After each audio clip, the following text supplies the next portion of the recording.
Meet the press లో రామచంద్రరావు మాట్లాడుతున్నారు. ఇప్పుడు లైవ్ చూద్దాం.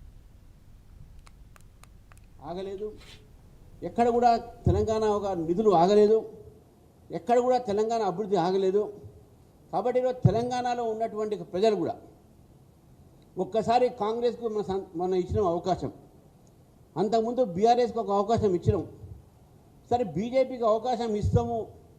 ఎందుకంటే తెలంగాణ ప్రజలు రాజకీయ చైతన్యవంతులు, రాజకీయాలు వాళ్ళు అన్ని కోణంతో ఆలోచిస్తారు.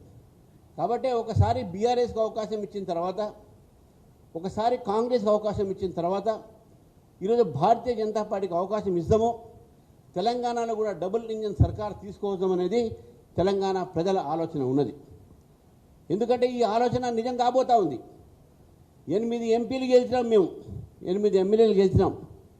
అదేవిధంగా మేము దాదాపు 800 సర్పంచులు గెలిచినాం, 1200 ఉప సర్పంచులు గెలిచినాం, ఓ దాదాపు 12,000 మంది వార్డు మెంబర్లు గెలిచినాం, 350 వార్డ్స్ గెలిచినాం, ఒక కార్పొరేషన్ గెలిచినాం, 4 మున్సిపాలిటీస్ మేము గెలిచినాం.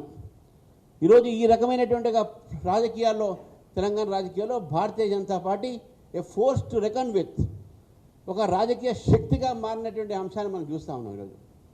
కాబట్టి భారతీయ జనతా పార్టీ తెలంగాణలో భవిష్యత్తు ఉన్నది. ఇప్పుడు ఉత్తర తెలంగాణలో భారతీయ జనతా పార్టీ బలంగా ఉన్నది. దక్షిణ తెలంగాణలో కూడా భారతీయ జనతా పార్టీ తన బలాన్ని పెంచుకునే పూర్తిగా ప్రయత్నం చేస్తుంది.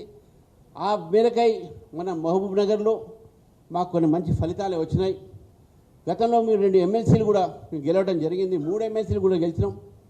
తర్వాత మాకు ఉన్నటువంటి ఒక ఈరోజు సంస్థాగతమైన నిర్మాణంలో దాదాపు 35,000 బూత్లు తెలంగాణలో ఉంటే 32,000 బూత్లలో మా పూర్తి కమిటీలుగా పూర్తి అయినాయి. ఇప్పుడు సంస్థాగతంగా మా ట్రైనింగ్ క్లాసెస్ జరుగుతూ ఉన్నాయి, మా కార్యకర్తల ఉత్సాహం ఉన్నది. మన నరేంద్ర మోదీ గారు ఒక మీటింగ్ కూడా మా బలం పెరుగుతున్న దానికి నిర్దేశం. మేము చేసినటువంటి ఒక మీటింగు మా అంచనా కన్నా డబుల్ అక్కడ పబ్లిక్ రావడం జరిగింది. దాని తర్వాత భారతీయ జనతా పార్టీ ఈరోజు చాలా ఉత్సాహంతో ముందుకు పోతూ ఉన్నాం. మన రైతుల కోసం పోరాటం చేసే మొదలుగా ఈరోజు మేము ఆ ఒక రైతు భరోసా అనేటటువంటి ఏదైతే కార్యక్రమం తీసుకున్నామో మంచిగా సక్సెస్ఫుల్ అయినాయి. ప్రజలు మాకు బాగా రథం పడుతున్నారు, మా ఏపు వస్తూనే ఉన్నారు.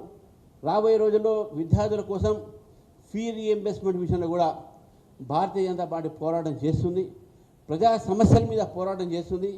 ప్రజల్లో మమేకమై